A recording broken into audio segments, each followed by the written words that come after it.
This video is brought to you by Captivating History. The history and people of China are as diverse as the land itself. The culture that brought us kites, porcelain, and silk also gave us gunpowder, paper currency, and acupuncture, in a slew of other world-changing inventions and discoveries. It is a complex culture, deeply rooted in tradition and honor. For millennia, different family dynasties have ruled over ancient China, each leaving an indelible mark on history.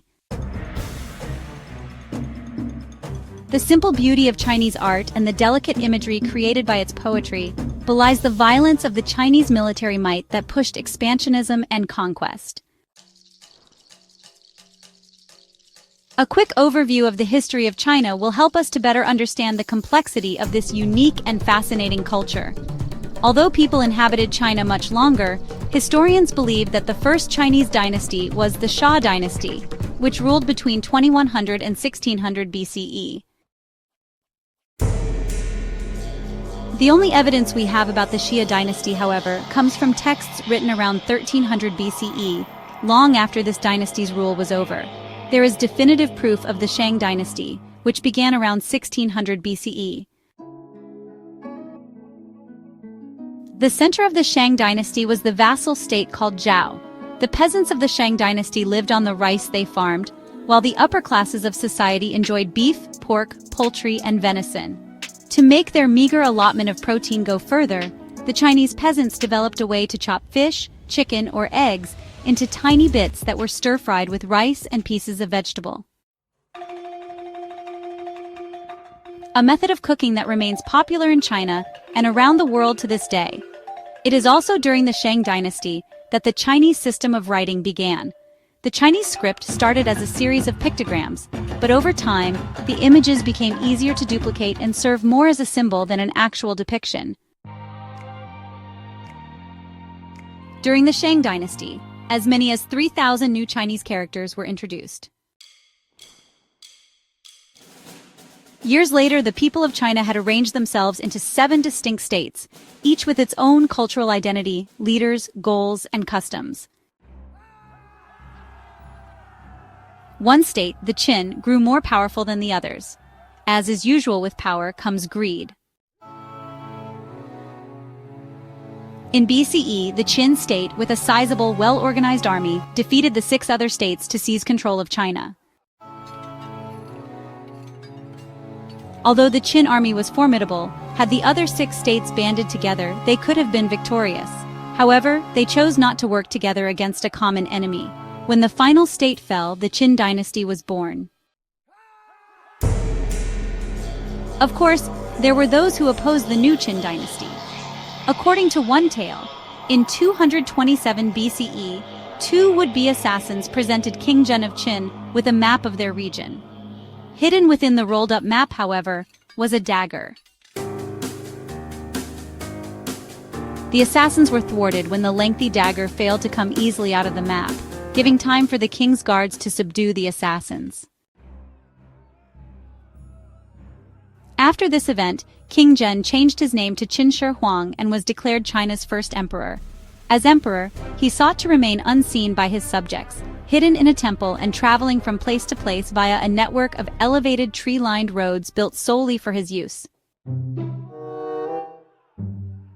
He may have been hidden from his people, but Qin Shi Huang's orders were carried out across the land. He was a stickler for standardization. He wanted the wheels on carts to be the same distance apart, so the ruts on the road would be uniform. He also standardized all weights and measures. His greatest accomplishment as emperor, however, was commissioning the construction of a feature that can be seen from space, the Great Wall of China. The great Mongol leader Genghis Khan attacked the northern region of China in 1211. Ongoing battles ensued, ending with the Mongols' total defeat of the reigning Jin dynasty in 1234. Genghis Khan's son, Ögedei Khan, took over command of the Mongol horde upon his father's death, but he too died in battle. The reign passed to Genghis Khan's grandson, Kublai Khan, and his brother Hulagu Khan. The brothers set their sights on a trading hub guarded by an impressive fort, Undeterred, they used their secret weapons, trebuchets, catapult-like weapons. The Chongqing Nu was a device that could shoot a volley of flaming arrows at the enemy, while the Thunder Crash bombs were exploding metal cylinders filled with gunpowder. The combination of these frightening weapons was enough for the Mongols to destroy the Song dynasty in 1279. The reign of Kublai Khan was, like all of Chinese history, a strange mixture of culture and ruthless violence. A learned man, Kublai Khan was respectful and tolerant of all religions practiced in China: Buddhism, Taoism, Shamanism, Judaism, Christianity, and Muslim. He encouraged the arts and was a lover of poetry, paintings, and the theater, but he also had expansionism and colonialism on his mind. He set his sights on Japan, Burma, Java, and Vietnam. In 1281, Kublai Khan sent his troops to invade Japan.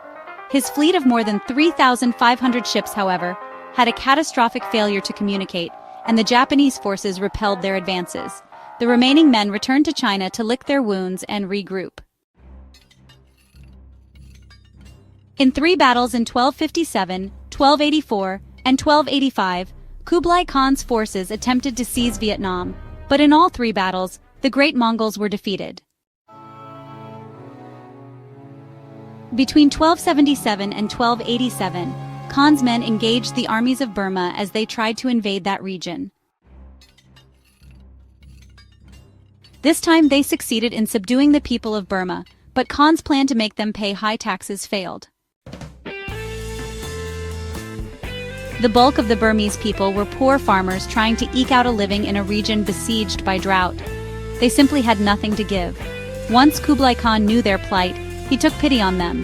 He had grain, cloth, and other resources sent to the more impoverished areas, sending workers to help rebuild houses and construct irrigation channels. For a war-hungry ruler, he was also a great humanitarian. From 1368 to 1644, China was controlled by the Great Ming Dynasty. The leaders had an attitude of paranoia and sought to keep a tight rein on the people of China, even if it meant ruthless executions. In this atmosphere, the conditions were ripe for rebellion and revolt. The Ming Dynasty weathered each revolt and even produced an impressive collection of fine porcelain vases, urns, and bowls along the way. Although delicate Ming porcelain pieces created in the 16th century remain to this day and are a highly prized collectible. Tragedy struck on May 30th, 1626. A huge explosion rocked the city of Beijing, uprooting trees miles away and sending the bodies of victims high into the air. More than 20,000 people were killed in the blast, reportedly centered at the Wanggongchang Armory, a facility that manufactured gunpowder weapons and munitions. An exact cause of the explosion was never determined, but the superstitious Chinese people took it as a sign from the gods that they were displeased with the rule of the Ming Dynasty. By the late 1700s, China was trading vigorously with Britain and other parts of Europe. Tea, silk, cotton, and porcelain items were being shipped around the world. Another commodity, however, found its way onto the merchant ships: opium. The addictive drug was smuggled into China on British ships and sold to the general population. Opium is so addictive that the user must have continued access to the drug or face horrible withdrawal symptoms. The emperor responded to this crisis by making opium illegal and set up a blockade around the harbor to prevent British ships from entering. The heavily armed British responded by obliterating the Chinese ships. The conflict ended with the Treaty of Nine Kings signed in 1842. But it did not end the opium crisis in China. Opium was so widespread in China that the British pressured the Chinese emperor to legalize the substance. The situation came to a head when in 1856, Chinese authorities captured a British ship loaded with opium. Bombed for China, this time the French came to the aid of the British, and both nations attacked the Chinese. This was the opportunity France was looking for, as they had been trying to gain access to Chinese ports for their trade ships for years. France and Britain, along with the United States and Russia, forced China to sign the Treaty of Tianjin. The treaty forced China to open seaports to foreign merchant ships, to allow Christian missionaries to spread the word of God across China, and devastatingly, to legalize opium imports. Fast forward to the mid-20th century, and the nation of China was being pulled apart by different political factions and ideologies. When Mao Zedong came to power, he made a bold declaration. He established a new government with a new name, the People's Republic of China. Mao portrayed himself as the hero of the common myth and an advocate of the working class. However, he sought a homogeneous society in which everyone thought the same way. He murdered those who disagreed with him and even ordered the executions of wealthy capitalists who didn't fit his plan for a unified society. He encouraged people to report their friends and neighbors who criticized the Mao government and ordered thousands of people into forced labor camps. Beginning in 1966, Mao Zedong began his cultural revolution to rid the nation of counter-revolutionary elements in Chinese society and those who spread them. He closed the universities because he believed that education created capitalists who sought to exploit workers for their own gain. Paranoid, Mao was convinced that people within his own government were conspiring to oust him. Therefore, he purged his own government.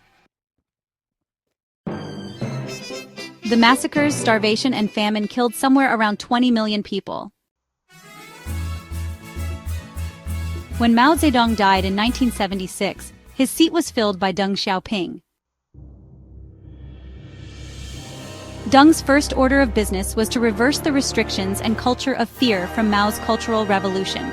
He reopened the universities, re-established civil services, and brought order to the chaos of Chinese government. In the years since, China has grown into a world power. China is a leading manufacturing and exporting economy that has overcome many of its past problems to enjoy a stability it has rarely known. The rich history and diverse past of China has contributed to its presence as an emerging global superpower with the potential to rival the United States in economy, technology, military, and diplomacy. To discover more about the history of China, then check out our book, History of China, a captivating guide to Chinese history, including events such as the first emperor of China, the Mongol conquests of Genghis Khan, the Opium Wars, and the Cultural Revolution. It's available as an ebook, paperback, and audiobook. Also, grab your free Mythology Bundle ebook for free while still available. All links are in the description. If you enjoyed the video, please hit the like button and subscribe for more videos like